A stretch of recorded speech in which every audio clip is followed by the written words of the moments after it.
Hey guys, it's Erin from Earth Healer Movement. I hope you're having a great day today. It is Vlogmas day number 12 for me. So today's 13th. I guess I started a day late. But we're out here at this beautiful, I'm hearing sanctuary. I was gonna say park, but that sounds really good. Sanctuary. So I guess that the difference between a park and a sanctuary is that this isn't a place where people play. It's just a like city-owned, beautiful location that is preserved for the animals and the environment that it protects. Wow. That was a channeled definition right there. Wow, that was really cool. So let me do like a 360. It's the path that I'm walking down. And it's quite bright outside, so I'm gonna put my glasses on, but let's see if we get a spiritual message out here.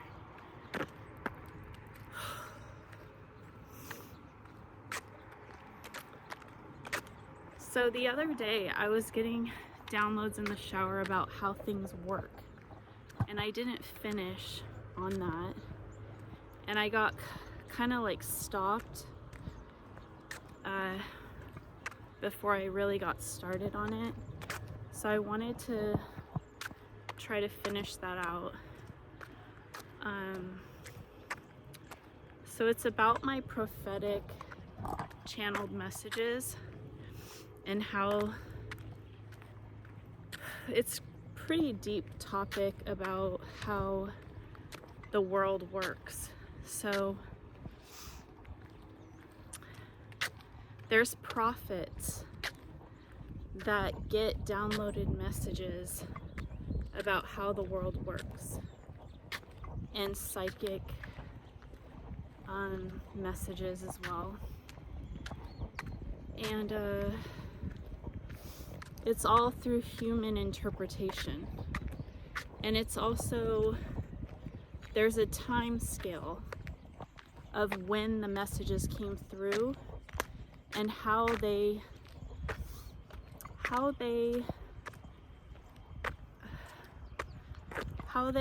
work with that time period. So like if we're looking at ancient texts and stuff, that is a reference to today that we can see that it correlates with the science. So it's almost like the prophetic messages were written down by humans or transcribed by other humans, and prophets, or it could even be false prophets, that the messages aren't even real. So there's a person coming, so I'm gonna kind of like not really talk right now about it, just to not freak them out. Hi. So, okay. So there's a human element involved. And so I'm hearing dark ages, or middle ages is also what I heard, a term. Of course there wasn't modern technology, and society was completely different than as it is today. So those prophetic messages, there was a lot less people as well. And there was a lot tighter knit communities where everybody knew each other. And they could tell what was true and what was false. They could have, I'm hearing resonance with the message. They could determine if it was true or false. So there was a lot of weight given to the words that were spoken. Like if all of a sudden somebody had a message that was so unbelievable and creative and just so awe-inspiring, I'm hearing as such as like the 10 Commandments or whatever, people are going to take notice and they're going to have a lot of respect for the message.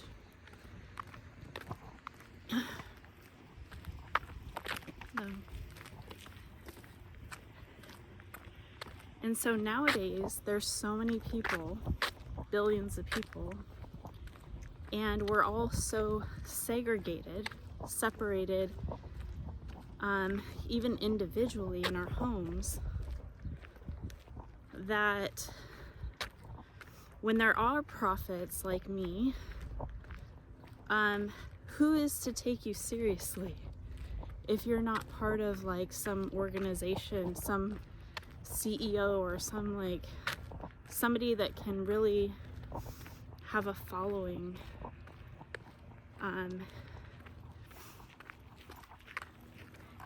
like make a difference.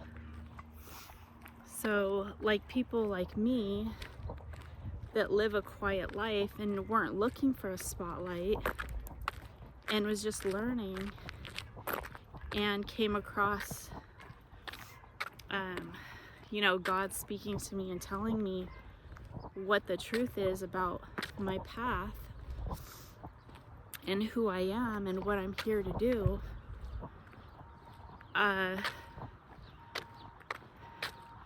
How are you supposed to get the attention of others other than doing YouTube? What other method is there?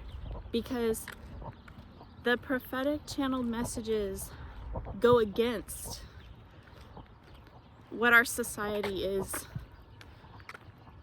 You don't fit into any category. You can't go and like share your gift with any church, any spirituality type of group or organization, because you're the leader. You're not following anything but God.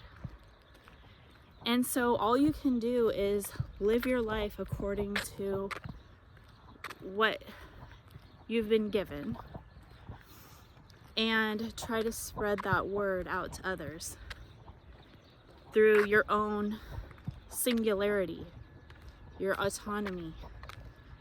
Just keep to yourself and do your own thing, because you're not going to have support.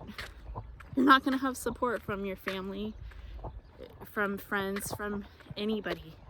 They're not going to understand. They're not going to support you the way that you would like to be supported. And so anybody that does support you, you can even read like what are their intentions with your psychic abilities and things. And so the fact that I know that I have a twin flame and that he has been so amazingly supportive in a real, truthful way, like I can read people. I have that intuition, I have that gift, that psychic ability of knowing and learning and stepping back and listening and observing others. And I'm getting Buddhism right now, like this kind of like quiet nature of observation to find the truth of other people, and just to have patience that things will come about when the time is right. And you can try to go after things, but if that doesn't work, if you don't get your way, you accept that and you move forward on your path, your individual path. And so the fact that I am so drawn to the relationship and the person and trying to figure out what's going on, it's more confirmation that this is the truth, that the twin flame journey is real, and what I'm going through is real, and other people are not awakened and they're not supportive because this is new to most people. It was new to myself, so I can't blame anybody. You don't blame people. It's just you accept things for what they are and you continue with your own journey. And so in the isolation, like as in Buddhism, or even I'm getting a picture of like Gandhi, you're separating yourself from others to get more clarity, to clear the thoughts of others and opinions of others. You can listen to your own self, your higher self, whoever spiritual, intuitive messages that you're receiving. You're able to block out the world, the voice of the world, and hear your own, have your own interpretation. And then when you, I'm seeing kind of like dipping your toe in the water. When you dip your toe in the water back out in society, it feels different. So you can test the temperature of everything, because each time you go dip your toe in the water, you remember, you have more clarity of what the temperature was. You're not doing it every day, constantly going into the water. I don't know if that was such a great analogy, but it's a beautiful view back here. I keep getting the sidestepping, but I couldn't figure out how to explain that. So I said, I also got tiptoeing. So it's almost like I'm getting like a recluse, like where you're just in your home all the time, in your own world, and then you pop your head outside and you go into society. I'm also getting that Home Alone movie where he was by himself in his own little world, creating all these things. And then when he would go outside, he would be optimistic and open-minded, and he would try to do things for himself. Like, he gathered the money from a piggy bank or whatever, or his dad's credit card, and he was able to go out into the world by himself and buy things. And he was cautious of his surroundings, but he was able to take care of himself and have his own mind and his own mission. And he was confident in himself, even at that young age, the Macaulay Culkin character in Home Alone. So he knew that people were mean or angry or out for no good, had selfish intentions, or were a bully or whoever. So he was aware of that, and so he would protect himself when he felt necessary. So that's what kind of happens on this twin flame journey, is that you're in this observation mode and you understand what other people are thinking. because you've already been there. That's like old, that's like an old mindset that you used to have. Now you're developing a new mindset. And for those that think they're more intelligent, it can look very immature. It can look very insecure, because they're not evolved. They're not evolved souls that understand the true meaning of life and how societal rules are not in our best interest. And there's a lot more depth and character in a person that has moved beyond that. And there's stages in life. And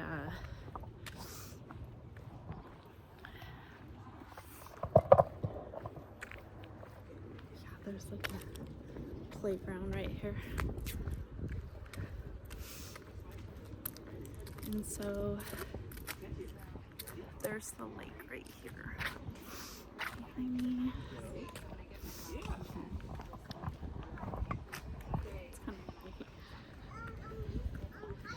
It's like, can you just put your phone down and walk through the park?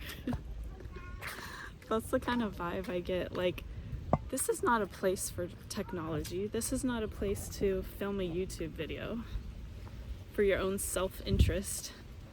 This is just nature, and just being in nature doesn't have to do with a phone and a selfie stick. So that's why I feel like it's kind of uncomfortable doing this, but I think it's good for Earth Healer movement, just to show, like, just to do something different out in nature, that this is what it's all about, and to encourage others to go out and just go for a walk during the day, no matter how busy you are, that it's healthy for your body, mind, and spirit. So if you can't go to the gym and work out, if you can't do one of my yoga videos, or get some weights and do a little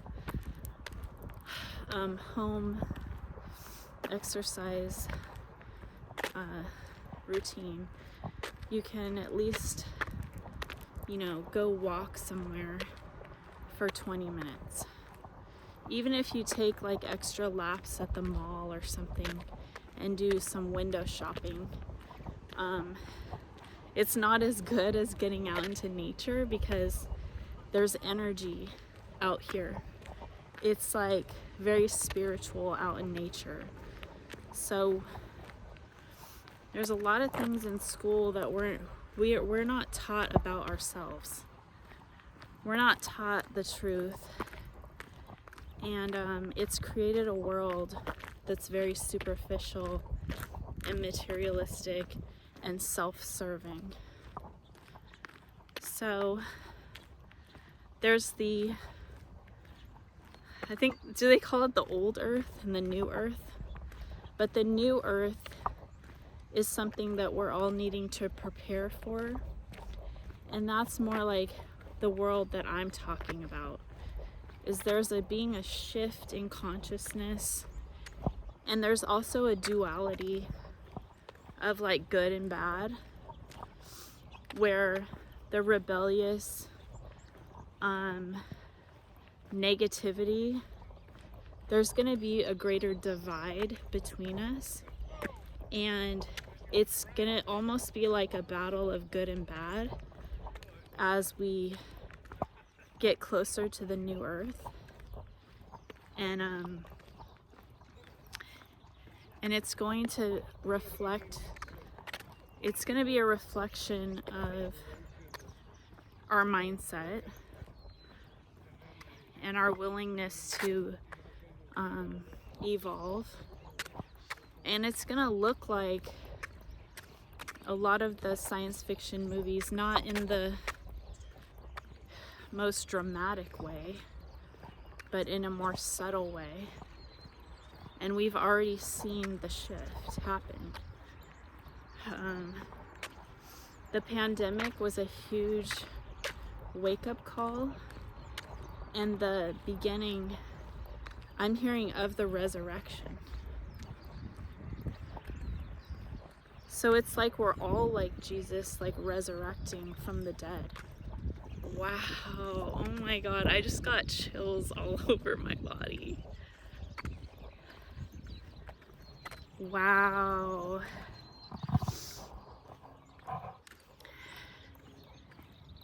Yeah.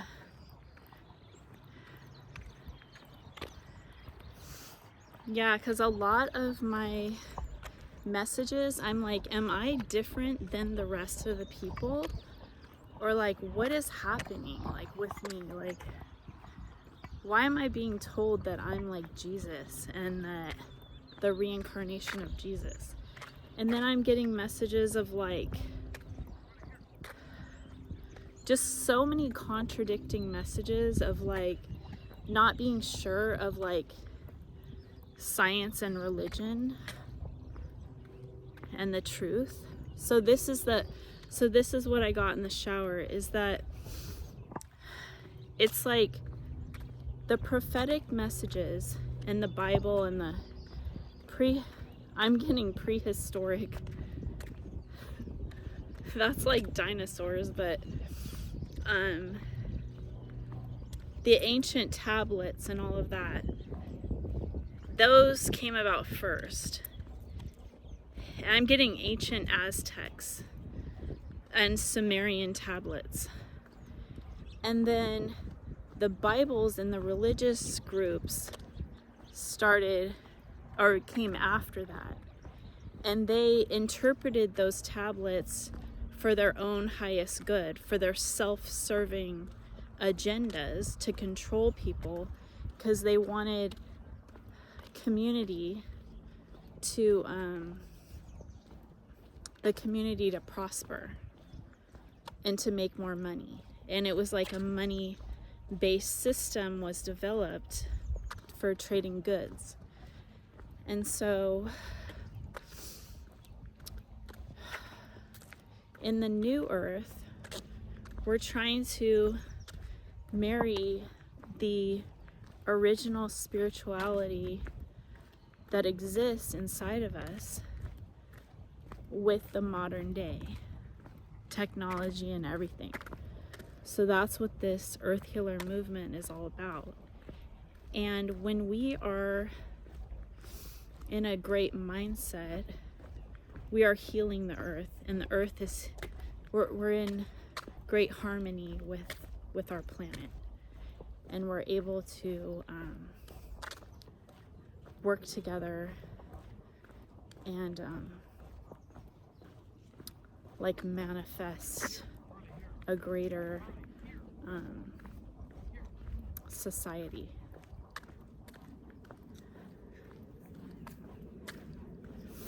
Where we can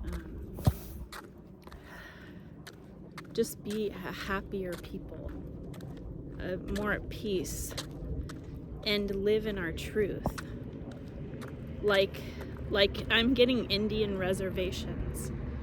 Like how there's peace and harmony, and everybody knows their place, and everybody knows what their job is, and everybody's working together, and they're listening. They respect their chief, and they can work and be at peace and love and grow their families because they have great guidance. And that's what we're missing. That's what we're missing. We're missing our spirituality. We're missing our respect for the governing bodies. And so I'll talk to you guys again next time. Peace, love, and light.